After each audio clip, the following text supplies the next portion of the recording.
Good morning, my dear children. Hope you all are doing good and safe and studying well for the exams.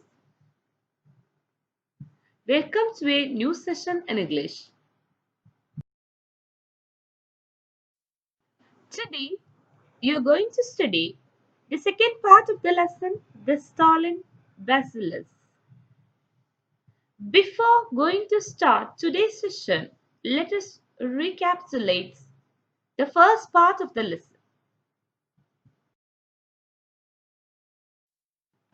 The story, the Stolen Bacillus, began in the home lab of a bacteriologist. The bacteriologist had a visitor and he showed his visitor a slide of dead cholera bacteria. And the visitor showed such a keen interest that the scientist showed him a vial of the living bacteria. At this moment, the bacteriologist's wife called him into the hall for a quick word, and when he returned, his visitor was ready to leave. It was only after the visitor had departed that the bacteriologist realized the missing of the tube of cholera bacteria. His visitor spied him by getting into a cab, and with a word to the cabby, he galloped down the streets. The bacteriologist himself caught a cab and chased him.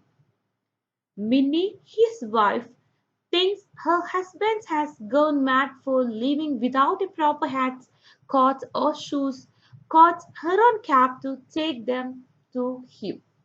Now let's continue.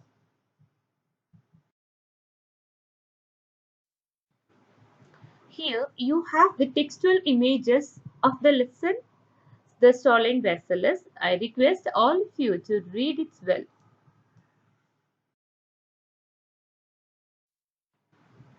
Continue reading the textual images. Those who have the textbook, you can read it from your textbook also.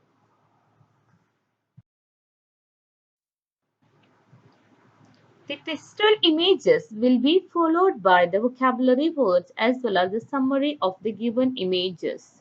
It will help you to understand the lesson very well.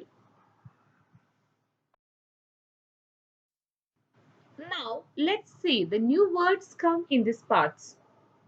Crouch means to bend down. Retreats, withdraw. Cranes, stretched the neck to see better. Brittle, inflexible or liable to break. Dismally means gloomily. With anarchy, long live anarchy. Jostling, pushing roughly. Contemplation, the act of looking at something for long and with deep thoughts. Intrigue, fascinates.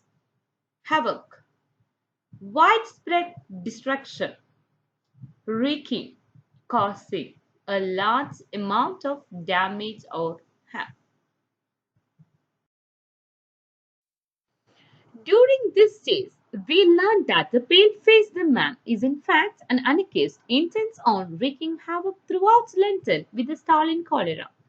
He expresses this belief at the beginning of the story that anarchists would resort to bombs when they had access to this sort of physical devastation.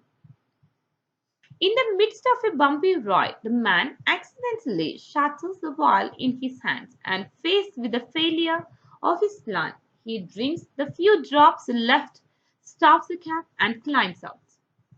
Spying the bacteriologist pull up behind him, he cries, "Vivel anarchy! You are too late, my friend. I have drunk it. The cholera is abroad," and retreats to single-handedly infect the city.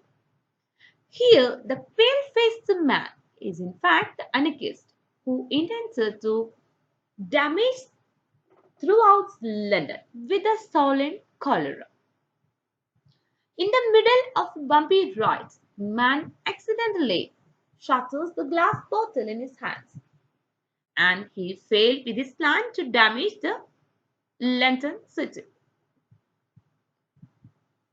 So He drank the few drops left inside the bottle, and he cried out, "Long live anarchy!"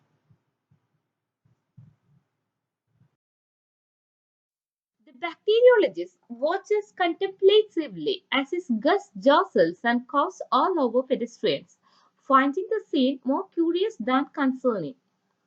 When his wife catches him, he thanks her for bringing his things and tells her that what the man has drunk is not actually cholera. The scientist, noting the man's interest in the death strain of the disease, decided to add a bit of intrigue to the tale, telling his guest that what was actually a disease that turned monkeys blue was cholera, a harmless but unsightly disease. The results of the ordeal, the scientist can only guess, but in any case, the anarchist will be sorely disappointed. Here comes the funniest part of the story.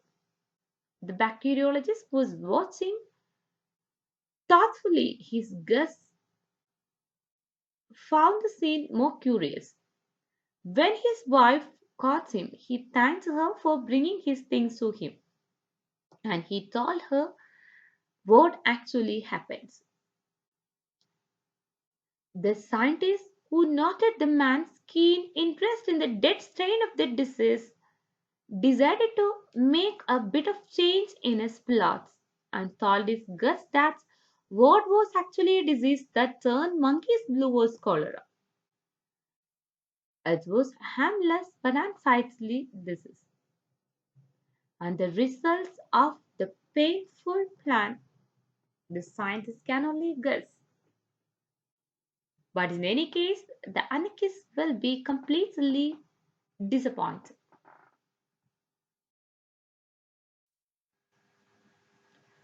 Here, I am going to introduce a new term to you, that is irony. Have you heard about the term irony? Irony is a rhetorical device or a literary technique or event in which what appears on the surface to be the case or to be expected differs radically from what is actually the case. This story, The Stolen Bacillus, is a brilliant exercise in irony. Here we have a pale-faced man who is not who he seems, and a disease that is not at all what it seems. And as the story unfolds, we have a situation that could morph into a devastating comedy before our eyes. Or in simple way, we can say irony is an implied discrepancy between what is said and what is meant. That means when there is a contrast between what is expected and what actually occurs, that is called irony. I hope the term irony is very clear to you all. Here you have some questions to check your comprehension. I request all of you to read it well and answer these questions in your practice notebook.